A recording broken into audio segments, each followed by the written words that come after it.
Thank you for that kind introduction, and thank you all for the opportunity and the great privilege of addressing you today. I want to take a moment to acknowledge your incredible leadership.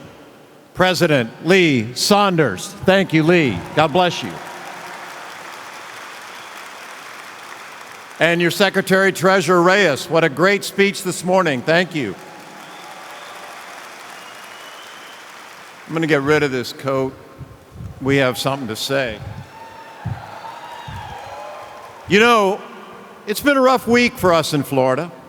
You may have heard that a fairly talented basketball player announced he was coming to Cleveland, Ohio.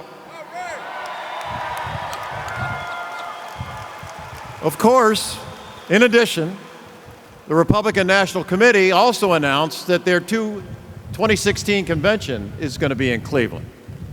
So to many of my brothers and sisters in the audience who might be from the Buckeye State, I say the Lord giveth and he taketh away.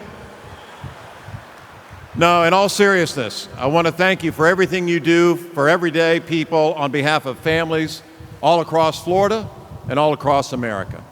I know it's not easy. If you read the news like I do, and I know you do, you get the sense that labor is under assault in our country from every direction. State houses, the United States Congress, Lord, even the United States Supreme Court. But I don't have to tell you that. You all live it every single day. Far too many politicians, including the man I'm running against, see you as the enemy. They demonize you and try to make voters forget that folks they're demonizing are their family, their friends, their neighbors. And they try to make voters forget that your members wake up every day and serve their communities in any number of different ways. And that all they ask in return is to be treated fairly. Fair wages, good health care for them and our families, and the promise of a secure retirement. Public officials are elected to serve. The people are supposed to be the boss. That's how I've always seen it. Unfortunately, you are the boss. You are the boss. They call it democracy. But unfortunately, not all politicians see it that way. You know, government is supposed to be of the people, by the people, and for the people. Amen. In too many places across our country, we have government of the corporations, by the powerful, and for the wealthy. And it's got to stop. Because while things might be great if you're at the top, the working moms, the middle-class families, Americans trying to raise themselves up and give their children a better life, they're having a hard time. Those are the people I fight for and the people you fight for.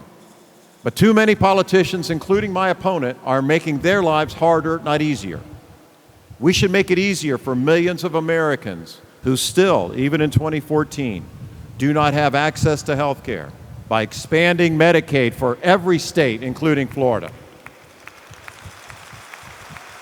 You deserve it. You've earned it. We should make it easier for millions of Americans who are struggling just to pay the bills by raising the minimum wage.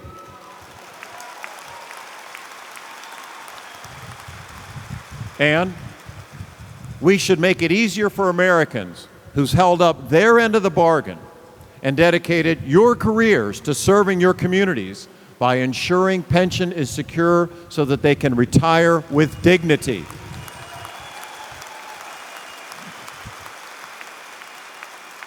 And we should also make it easier for families that depend on two incomes just to pay the bills by ensuring working women that are getting paid now 80 cents on the dollar compared to their male colleagues, equal pay. Women deserve it.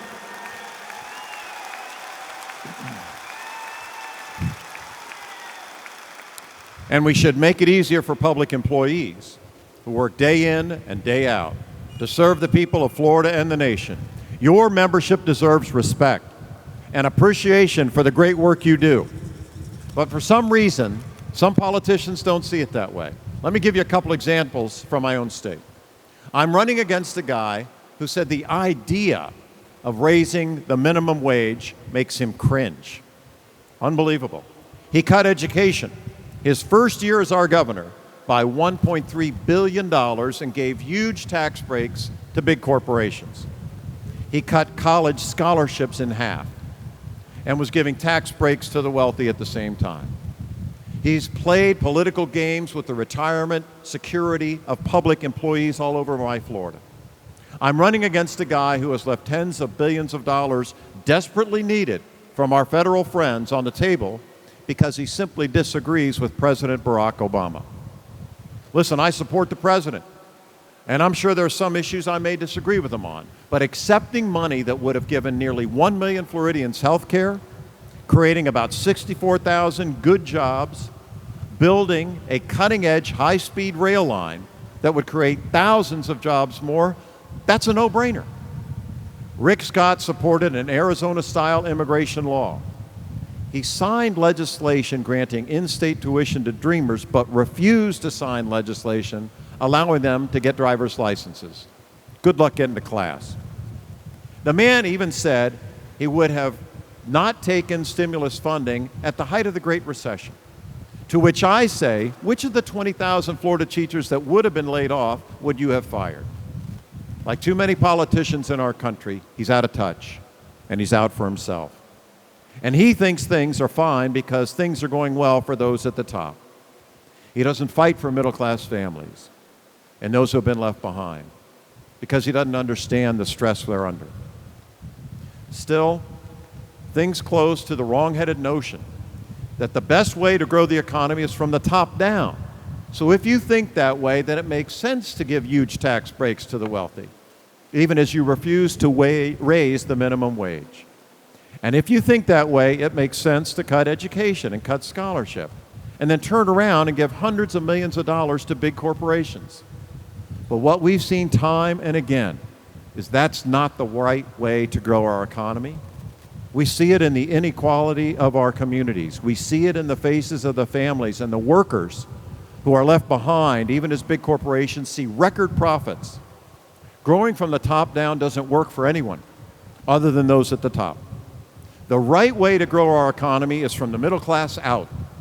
Expanding the middle class, helping lift more families into the middle class is the only way to create sustainable economic growth in America. And it's the right thing to do. What does that mean? How do we invest in the middle class?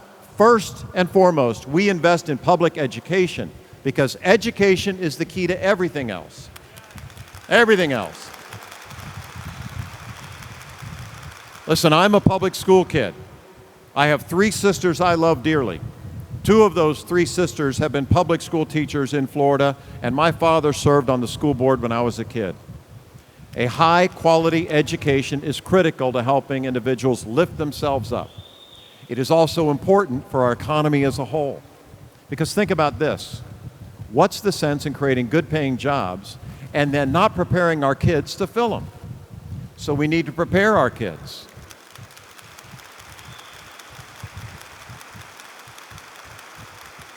But we have to know how to create good-paying jobs. Instead of focusing only on big corporations, we need to invest in our small businesses and help them grow. We need to invest in infrastructure, renewable energy, cutting technologies that believe we've gotten away from.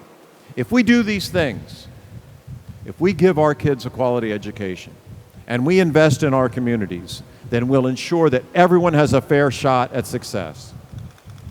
But for too many Floridians right now, it doesn't feel fair. It feels like the deck is stacked against us. It doesn't feel like their government or their governor is looking out for us. In fact, it feels like the only time the governor isn't looking out for special interests is when he's looking out to share those extreme, out-of-touch ideologies. And that's the worst of both worlds. And it's been bad for our Florida. And what's true in Florida is true in Washington, D.C., and states across our country. One wing of one party is making it impossible for us to do what we need to do for working-class families. Think about that. One wing of one party has that kind of power. You hear a lot of talk about it every time there's an election or a Republican primary. The Republican leadership tries to say the Tea Party's lost its influence. And plenty of them seem to think, you know, if we just wait it out, this fever will break. The Republican leadership thought they could control the Tea Party. Instead, the Tea Party controlled them. They sowed the wind, and now we're all reaping the whirlwind. I know, because I saw it firsthand. People ask me all the time, my friends, Charlie, why did you become a Democrat? And then I tell them it's because the leadership of today's Republican Party has become anti-women, anti-gay, anti-labor, anti-environment, anti-immigrant. Pretty soon there's nobody left.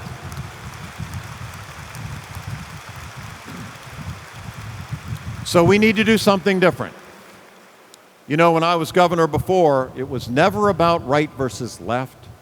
It was always about right versus wrong. That's why I accepted stimulus funding from a Democratic president, even as other Republicans were turning it down, because it was simply the right thing to do. That's why I hugged him. Thank God for him. That's why I refused to lower retirement program benefits for state employees as a governor and took steps to improve their safety in the workplace. It's why I vetoed bills that would have cut teacher bonuses, eliminated tenure, and imposed an unfair grading system on Florida's educators. Somebody's got to say no. Enough is enough. And that's why, even in the midst of the Great Recession, I invested historic levels in our state's education system because it was the right thing to do. That's why I extended early voting hours in 2008. And I was a Republican then. And all of them were telling me it would benefit then Senator Barack Obama. But I didn't care because it was the right thing to do. That's why I cut prescription drug costs for Florida seniors and cut property taxes for our middle-class families because it was the right thing to do.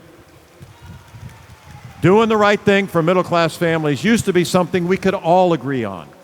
But on virtually every issue that matters to Florida's middle-class families, when it comes to taking even a single step to make it a little easier for those families to pay the bills, to raise our kids, and to save for retirement, Rick Scott and the leadership of the Republican Party refused to lift a finger. Let me wrap up by summing it up this way. That's the fight we're facing in Florida and in states across the country in 2014. It's a fight we're in together. And it can seem daunting sometimes, especially when you think about how much money they'll throw at us. We all know it's coming, but no matter how much they spend, and my opponent has said he'll spend $100 million, they can't hide their past. They can't cover their tracks. They can't spend 3.5 years looking out for the wealthy and the powerful and those at the top and then pretend to care about people during election year. You're smarter than that. People in Florida are smarter than that. But it's our job to get them out and remind them. And no one does that better than you all. And let me say, I'm thrilled about the opportunity. It's been a dark 4 years in Florida, but I'm an optimist, and I'm hopeful about the future of my state. I'm blessed to live in the greatest state in the greatest nation on earth, with all due respect to the state of Illinois and Ohio. I love Florida. I love Florida. I love her with all my heart. And I love America. And I love working people throughout my state and my country. And that's why I'm in this race. Brothers and sisters, I need your help. Florida needs your help. If you stand with me for the next 3.5 months, I'll stand with you with working families, working moms, dads, young men, women, trying to make better lives for themselves for the next 4 years. God bless you. Thank you so much for all you do. Thank you. It's your world, my world, our world today, and we invite the whole world.